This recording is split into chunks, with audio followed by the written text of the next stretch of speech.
if you have the numbers and you know how to do it effectively, you could cold call 1,000 people at once. Sure, that might be spam, but in the near future, the AI will be having those phone calls, and every interaction will be customized. So the email follow-ups, you could set it to say wait 16 minutes to sound like it's a real person.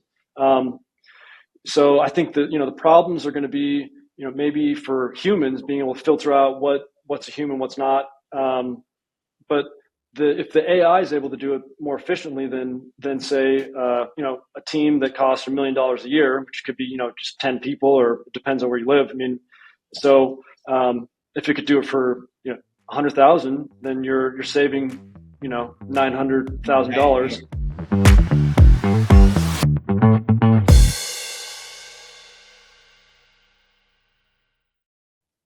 Welcome to Outsource to Profits. We have a fantastic guest here today. Benjamin Schleider is here and he wants to introduce himself, and then we're going to put together the topic of the week. Yeah, hi, I'm Ben. I work in geospatial artificial intelligence. So I've been working in AI for about 8 years. I've written a few books on AI, and yeah, excited to be on the show. Fantastic. And before we started the call, we were talking about pontificating. Where is this all going?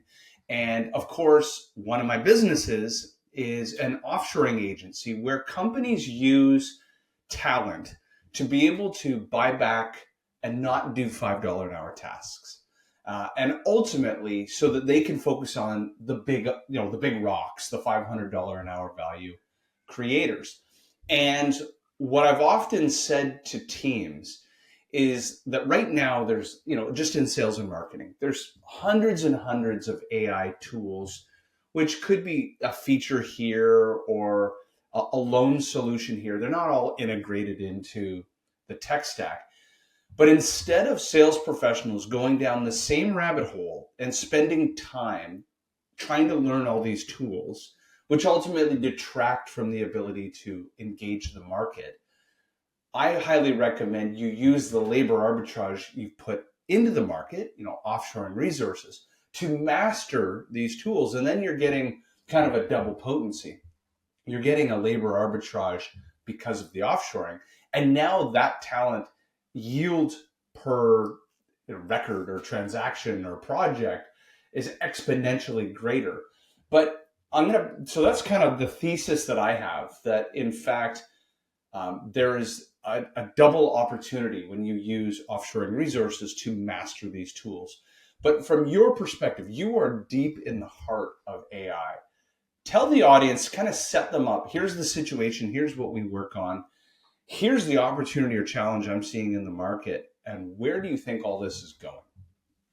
Yeah, right. So I think where we'll be going in the future is we'll be talking, more so how much does this cost per hour to do this task with, say 10 GPUs running on, and that's graphics processing units, to help with certain tasks rather than hiring, maybe teams or people or virtual assistants.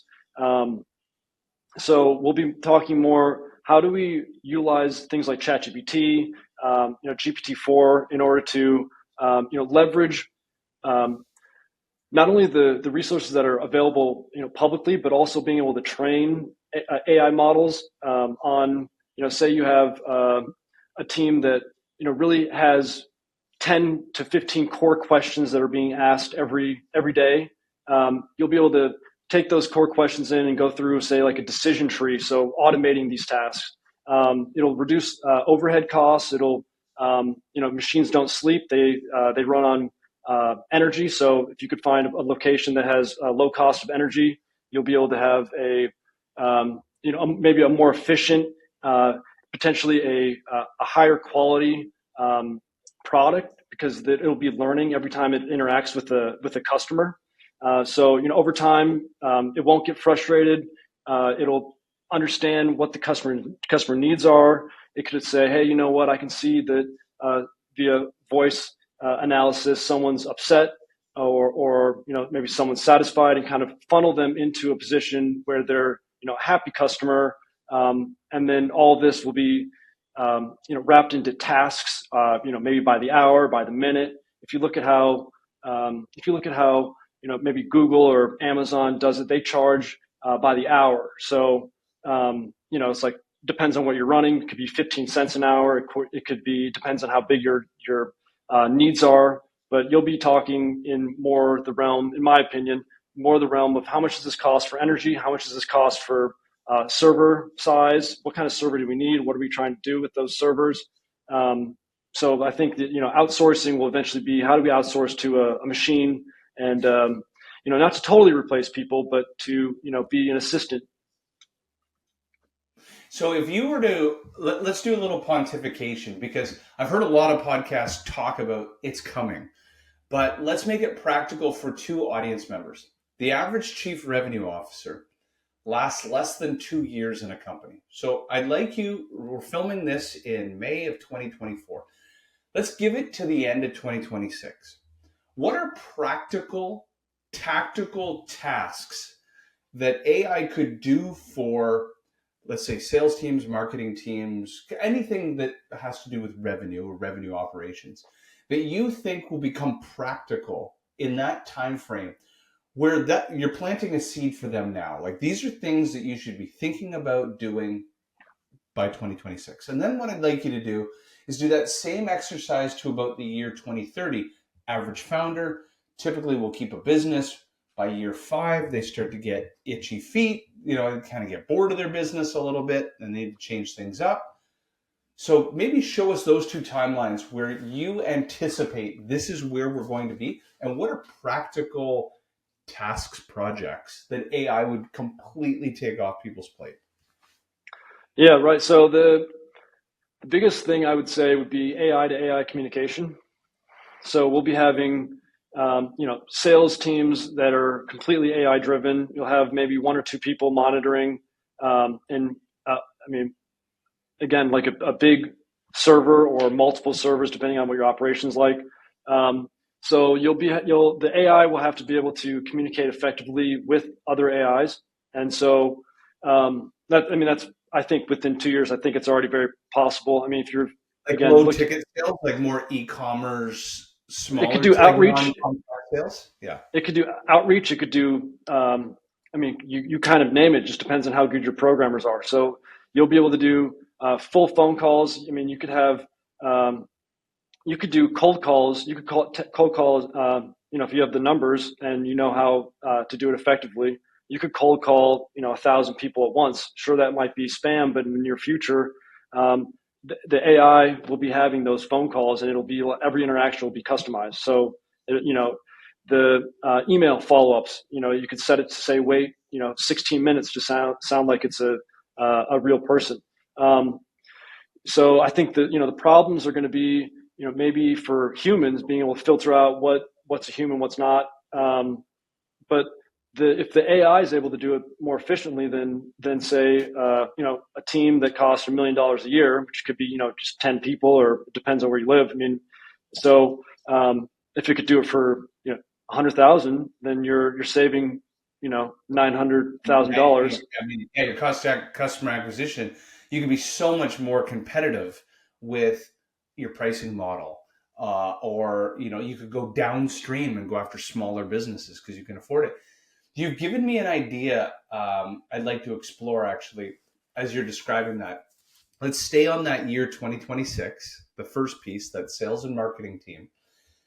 You talked about the idea that AI would talk to other AIs. It could do phone calls. It could do emails. All of a sudden, my brain, as you were talking, I never thought about it until you'd said it. Right now, a lot of technology sits at the centralized chief information officer, chief security officer, chief technical officer, a technology officer. And so that sometimes is far removed from the commercial leadership, sales, and marketing. In your estimation, do you believe for the first time in history, the chief revenue officer, the chief marketing officer, they might have these small tiger teams you talked about the importance of the programmer. The programmer will be the big change. But instead of them sitting in the centralized team where they can't get things done because it sits with the CTO and the CIO, is it possible in your mind that the programmers will be agile enough and they could actually sit on the revenue team as if they were revenue operations or yet another marketer, but they're just like a, an AI marketer? Yeah, How do you see that? of course. So yeah, I mean, well, everyone knows that AI is programming, maybe better than almost every programmer because it has access to every program on the internet. So I mean, it's we're getting to the point where anyone through natural language is able to start programming.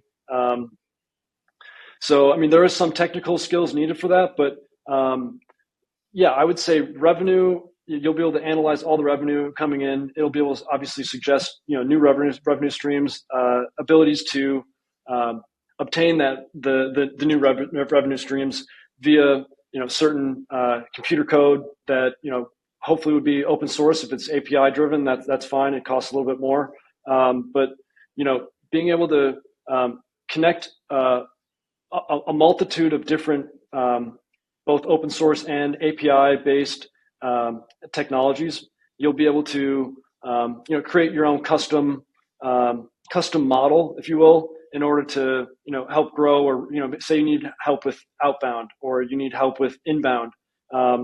You would be able to plug in multiple systems together, and then you'd be able to ideally make the AI a force multiplier. Wow. Okay, now it's 2020, it's 2030. You're now the founder, president, CEO. You've been running your business a long time. Your biggest cost is always human capital. Obviously, my business at this current moment is changing that on the revenue side of a business. Where do you see what is possible by the year 2030? So actually, I think we may even have to take a step backwards for a second, thinking, the biggest cost right now may be human capital, but I think in the future it'll be energy and compute. So I think that, I mean, we'll always need people. People have to do things. We always figure out what to do. But I do think that in the very near future, it's going to be energy and compute. Well, what actually, so I'm just going to pull on threads. Like, I've never had this conversation before, so I'm genuinely interested. This is usually my podcasts are on topics where I have such nascent knowledge. I have pretty intelligent questions to ask, but this is fantastic. You give me another thought. I run a business. Right now, my biggest cost driver is human capital. So this is why, since COVID, offshoring and nearshoring have become one of the biggest, we'll call sales plays or go-to-market plays around the world. You just can't afford North American marketers or sellers or customer success, so people are offshoring. Now, if your biggest cost driver could be energy and compute, do you foresee a offshoring or nearshoring of the compute itself and of the energy arbitrage? So what I mean by that is all of a sudden there are data centers, I'm just picking a country, in Nigeria. And in fact, because they have incredible energy programs, incredible data centers, where somehow that information and energy is being pumped into a North American company so that they're not paying North American rates for this. Pulling that string, do you envision that the same sort of offshoring model could happen both on compute and energy, or? Yeah, well, so there's actually a third thing that comes into play also, and I'll build on it too, but the regulation side as well. So say you look at crypto is a good answer, a good synonym to what AI will be very soon, or maybe even right now. So you look at how crypto worked. It moved to where the lowest cost of energy was, and they went to Iceland. That's one place where crypto mining became profitable. Geothermal, yeah. Correct. Yeah. So the reduction of energy costs allowed crypto to be more profitable. I think even Microsoft is talking about building a small nuclear reactor in order to house their training for AI, which is that's a whole topic in itself. And then, so the regulation side also comes into play too. So say you have, the EU, who is, hyper focused on regulation, not so focused on keeping talent within the EU. People are going to leave countries that um, don't have the correct AI regulation, and maybe countries that have low to no AI regulation. Even if they have higher energy costs or higher compute costs, it'll still be worth it because they're able to perform many more tasks via the AI rather than having to jump through hoops because maybe they'll get fined. I mean, Google gets fined all the time in the EU, so you have to kind of think of not only energy and compute, but also regulations. Is it an open business country, or is it more focused on I guess pulling the reins back? This is fantastic. I really appreciate it. We're at the 15-minute mark. Ben, how do people get a hold of you? What does your ideal customer and world look like? Just so the audience knows that if they want to take it from pontification to reality, they know who to talk to. Right. Yeah. So I work in geospatial artificial intelligence. So it's you could go to geobit.ai, and we're currently in beta. So if you want to just send your email, put your email in there, and I'll make sure to reach out. This is fantastic. I've never had a conversation like this before, and you have my creative juices. As an entrepreneur, my creative juices are flowing with the next play. Yeah, no, this is great. Yeah. Thank you. Yeah, Jamie, thank you. Fantastic. Thank you.